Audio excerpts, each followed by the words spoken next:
அண்மை செய்தி.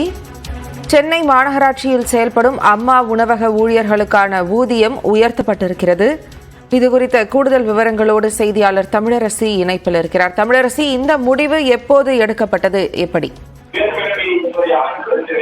ஜெனிஃபர், அம்மா உணவகங்களில் பணிபுரியக்கூடிய ஊழியர்களுக்கு தினக்கூலி ஊதியத்தை உயர்த்தி வழங்க சென்னை மாநகராட்சியில் மாமன்ற கூட்டத்தில் தீர்மானம் கொண்டு வரப்பட்டிருக்கிறது. சென்னை மாநகராட்சியின் மாமன்ற கூட்டம் மேயர் பிரியா தலைமையில் இன்று காலை கூடியது. இந்த கூட்டத்தில் ஏற்கனவே பல்வேறு தரப்பினரும் அம்மா உணவகங்களின் தரத்தை உயர்த்த வேண்டும், அதே போல அம்மா உணவகங்களில் பணிபுரியும் ஊழியர்களுக்கு தினக்கூலியை உயர்த்த வேண்டும் என்ற கோரிக்கையை முன்வைத்து வருகின்றனர். இந்த நிலையில் இன்று கொண்டு வரப்பட்டிருக்கக்கூடிய தீர்மானத்தில் சென்னை மாநகராட்சி முழுவதும் 392 அம்மா உணவகங்கள் செயல்பட்டு வருகிறது என்றும் இதில் பணிபுரக்கூடிய சுய உதவி குழு உறுப்பினர்களுக்கு நாளொன்றுக்கு வழங்கப்பட்டு வரும் தினக்கூலியை ரூபாய் 300 325 ரூபாயாக உயர்த்தி வழங்கப்பட உள்ளதாக தெரிவிக்கப்பட்டிருக்கிறது. இதன் மூலம் சென்னை மாநகராட்சிக்கு 3.07 கோடி கூடுதல் செலவாகும் என்றும் அதிமுக ஆட்சியில் ஊதிய உயர்வு கோரிக்கை நிறுத்தி வைக்கப்பட்டிருந்த நிலையில் 8 ஆண்டுகளுக்கு பிறகு அம்மா உணவக ஊழியர்களுக்கு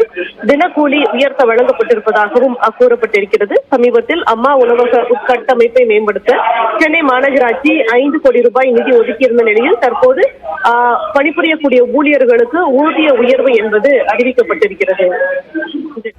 விவரங்களை வழங்கியதற்கு நன்றி தமிழரசி.